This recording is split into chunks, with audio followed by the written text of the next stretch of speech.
Hello friends, दोस्तों आप सभी को मेरी क्रिसमस। और दिसंबर का महीना तो चल रहा है और नया साल 2024 आने ही वाला है। बस अब कुछ ही दिन शेष रह गए हैं। और दोस्तों आज 25 दिसंबर को क्रिसमस का पर्व पूरे विश्व में मनाया जा रहा है जोशो खरोश से, और लोग इसके जश्न में डूबे हुए हैं। और इस दिन क्रिसमस का जो पेड़ होता है, क्रिसमस ट्री, इसको लोग अपने घरों में सजाते हैं बड़े ही शानदार तरीके से, झालरों से, खिलौनों, टाफियों, कैंडल्स, इन सब चीज़ों से सजाया जाता है। लेकिन क्या आपने कभी सोचा है कि जिसे हम क्रिसमस का ट्री कहते हैं उसे हिंदी में क्या कहते हैं? तो दोस्तों इसको हिंदी में सनोवर का पेड़ कहते हैं, और इसको मंकी पजल ट्री, एरोकेरिया का पेड़ और फर का पेड़ इत्यादि कई नामों से बुलाया जाता है। सबसे पहले इसी को सजाने की शुरुआत हुई थी, और दोस्तों इसका वैज्ञानिक नाम पाइनस सिल्वेस्टेरिस है। और अभी हाल ही में फ्रांस के कुछ पर्यावरणवादियों ने इस पेड़ के कम उपयोग की सलाह दी ताकि इसकी रक्षा हो सके। दोस्तों ये सदाबहार पेड़ होता है और ठंड के मौसम के ही अनुकूल होता है, तो इसे हमें किसी शेडिंग या इंडोर में ही रखना चाहिए और तेज गर्मी से इसे बचाना चाहिए। फ्रेंड्स, क्रिसमस वाकई में जादुई समय होता है और ये खुशियों का समय भी है। और ये एक ऐसा समय है जब हम परिवार और दोस्तों के साथ घनिष्ठता को महसूस करते हैं, और क्रिसमस के इस माहौल को और भी खुशनुमा बना देता है क्रिसमस का ट्री। ये एक प्रकार का स्प्रूस है जो उत्तरी गोलार्ध यानी नॉर्दर्न हेमिस्फेयर में ठंडी जगहों पे पाया जाता है, और इसकी पत्तियां बहुत ही चिकनी होती हैं, नुकीली होती हैं, और लंबा और शंकुधारी यानी कोनिकल ये पेड़ होता है। अपने देश में यहाँ पे पहाड़ों में जहाँ पे तेज ठंड पड़ती है, सनोवर का पेड़ जैसे कश्मीर वगैरह में पाया जाता है। दोस्तों इसके कई फ़ायदे हैं। एक तो ये ताज़ी हवा यानी बहुत अच्छा एयर प्योरीफायर है, बहुत सुंदर एयर प्योरीफायर है। तमाम हानिकारक गैसों को जो हमारे आसपास या घरों में होती हैं, तो वो इन गैसों को ये पौधा एब्जॉर्ब कर लेता है, और साथ ही साथ खुशी, और इसको देखने से ही खुशी और उत्साह की फीलिंग होती है, और बच्चे इस पेड़ से बहुत ही खुश होते हैं। इसे आशा और शांति का प्रतीक माना जाता है, साथ ही साथ संत ईसा मसीह के जन्म के प्रतीक के रूप में भी इसे माना जाता है। तो दोस्तों इससे अगर हम हरा भरा रखना चाहते हैं तो इसे तेज गर्मी से बचाना चाहिए। जहाँ भी फायर प्लेस हो या अंडर फ्लोर हीटिंग, एयर कान यूनिट्स, रेडिएटर जैसे ताप वाले स्थानों पर इसे कभी नहीं रखना चाहिए। और इसकी मिट्टी दोस्तों हमेशा आप नम रखें, और जितना भी हो सके इसको बहुत हल्की धूप ही पर्याप्त है। तो दोस्तों इसको हरा भरा बनाने के लिए कुछ और टिप्स आप फॉलो करें। तो इसमें मैं देखिए क्या डालता हूँ, बस 1 महीने में कुछ दाने, ये आप देख रहे हैं मेरे हाथ में, ये देखिए ये क्या चीज़ है। तो दोस्तों मैं ये आपको बता देता हूँ कि ये है DAP यानी डाई अमोनियम फॉस्फेट। यानी पौधों को जो मुख्यतः 3 चीज़ों की ज़रूरत होती है, नाइट्रोजन, फास्फोरस और पोटास, वो इस DAP में आपको मिल जाएगा। तो हल्की सी गुड़ाई करके आप अपने पौधे में इसको बस कुछ ही दाने आपको डालने होंगे, ज़्यादा दाने आप मत डालिए वरना पौधा खराब हो जाएगा। और इसके बाद इसकी हल्की सिंचाई भी आप जरूर कर दें। बस कुछ ही दाने आप डालिए, ज़्यादा इसको डालने की ज़रूरत नहीं है। अगर आप इसको न भी डालना चाहें तो आप ऑर्गेनिक फर्टिलाइजर से आप काम चला सकते हैं, वो भी बहुत अच्छा काम करता है। लेकिन दोस्तों आप ध्यान रखें कि क्रिसमस के पेड़ में आप अनाप शनाप चीज़ें कभी न डालें, क्योंकि अनाप शनाप चीज़ें डालने पर हो सकता है कि उसकी जड़ें, उसमें फंगस लग जाए और ये ख़राब हो जाए। फ्रेंड्स, क्रिसमस के जो जड़ें होती हैं बहुत गहरे नहीं होती हैं, इसलिए इसको हमें बार बार गमले को इधर उधर नहीं करना चाहिए, और इसको तेज़ हवा, आंधी वगैरह से बचाना चाहिए। ये देखिए, ये इसको मैंने हल्का सिंचाई कर दिया है फुहार के माध्यम से। और फ्रेंड्स हाँ, आप जब भी इसका सिंचाई करें, जब आप देखें कि मिट्टी थोड़ा कम नम है तो फुहार के माध्यम से सिंचाई करें। नीचे एक गमले में एक होल ज़रूर छोड़ दें ताकि कभी भी बरसात वगैरह के समय में एक्स्ट्रा पानी इसमें से निकल जाए। वैसे भी बरसात का पानी इसके लिए तो बहुत ही फ़ायदेमंद है दोस्तों। तो इसमें और देखिए, मैं ऑर्गेनिक फर्टिलाइज़र, ये है सरसों की खली, इसका लिक्विड फर्टिलाइज़र बना करके लगभग 15-20 दिन में एक बार आप थोड़ा सा इसमें डाल दें। इससे क्या होता है कि हमारा ये पौधा है बहुत ही हरा भरा ये रहता है।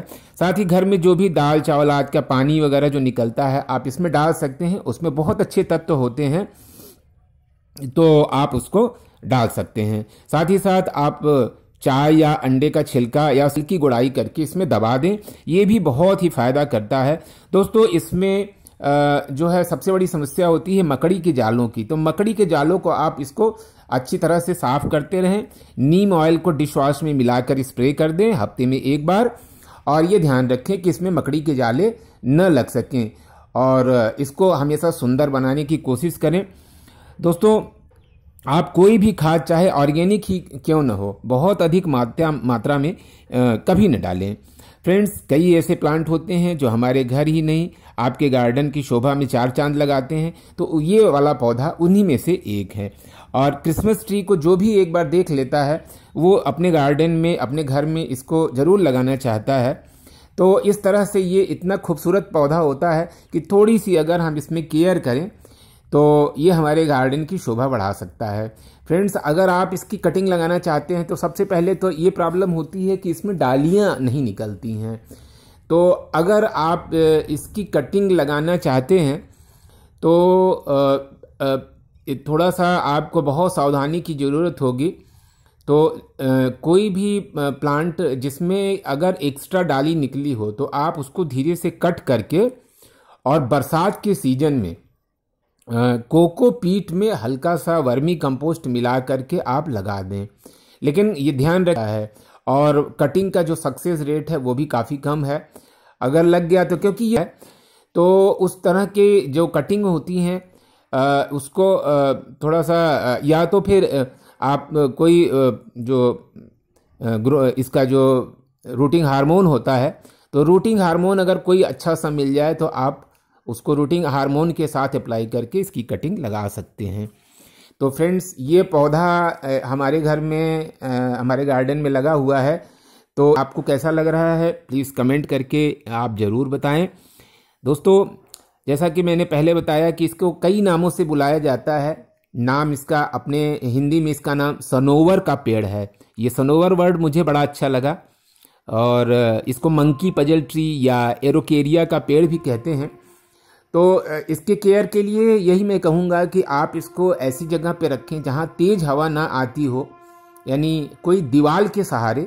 आंधी वगैरह में ये थोड़ा सा डिस्टर्ब हो सकता है, इसका गमला गिर करके टूट सकता है, और उसके बाद अगर इसकी जड़ें निकल गई तो फिर उसको बचाना बड़ा मुश्किल हो जाता है, क्योंकि ये अपना एक सिस्टम तैयार कर लेता है। किसी भी गमले में जहाँ आप इसको लगाते हैं वहाँ पे इसका एक सिस्टम तैयार हो जाता है, और उसमें ज़्यादा छेड़खानी इस पौधे के लिए दोस्तों बहुत नुकसानदायक होती है। फ्रेंड्स अगर इसकी पत्तियाँ कहीं से अगर आपको पीली दिखाई दें तो समझ लीजिए कि कुछ न कुछ प्रॉब्लम ज़रूर है। तो इस बात का ध्यान रखें कि इसकी पत्तियाँ सूखने न पाएँ। कभी अगर इसकी पत्तियाँ आपको सूखी दिखाई दें तो सबसे पहले उसको पत्ती को तुरंत अलग कर दें, क्योंकि सूखी पत्ती जब तक इस पौधे में लगी रहेगी तो वो अन्य डालियों को भी सुखाती रहेगी।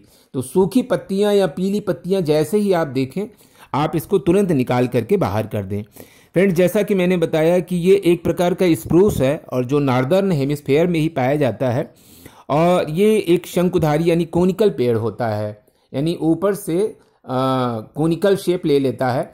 तो आपसे ये निवेदन है कि आप इसमें बहुत ज़्यादा कटाई छटाई न करें, क्योंकि इसमें अगर आप काट छाट करेंगे इस आशा से कि ये काट छाट करने पर ये घना हो जाएगा, तो इससे वो पौधा बर्बाद हो सकता है। आप इसकी कटाई छटाई न करें, बस इसके मिट्टियों में आप पौष्टिक तत्व डालें, ऑर्गेनिक फर्टिलाइज़र। इससे क्या होगा कि ये अपने आप ही घना होता जाएगा। और फ्रेंड्स इसको हमें बहुत ही ध्यान से इसका केयर करना चाहिए। कहीं भी इसको आप रखें जहाँ भी हल्की सी धूप, यानी ज़्यादा धूप भी न लगे, तेज़ लू वगैरह से इसको आपको बचाना चाहिए। गर्मियों के समय में अगर आपने इसको अपने टेरेस पर रख छोड़ा है तो आप इसको अपने या तो इंडोर में रख लें, और या तो अपने गार्डन में ऐसी जगह पे रखें जहाँ पेड़ की छांव वगैरह हो, लेकिन गिरने का डर न बना रहे। यानी गिरने से इस पौधे को हमें बचाना चाहिए। दोस्तों, सबसे अच्छे इंडोर प्लांट्स में ये माना जाता है। अपने घर में रखने के यानी कमरों में रखने के कई फ़ायदे हैं, क्योंकि जैसा मैंने बताया ये बहुत अच्छा एयर प्योरीफायर भी है। और हमारे इलेक्ट्रॉनिक्स गैजेट्स से जो भी गैसें, हानिकारक गैसें जैसे फार्मेलिन वगैरह और नाइट्रोजन डाइऑक्साइड और सल्फर डाइऑक्साइड वगैरह गैसें जो निकलती हैं, उनको ये बहुत अच्छी तरह से एब्जॉर्ब करता है। तो दोस्तों, ये वीडियो आपको कैसा लगा आप प्लीज़ कमेंट में ज़रूर लिखें।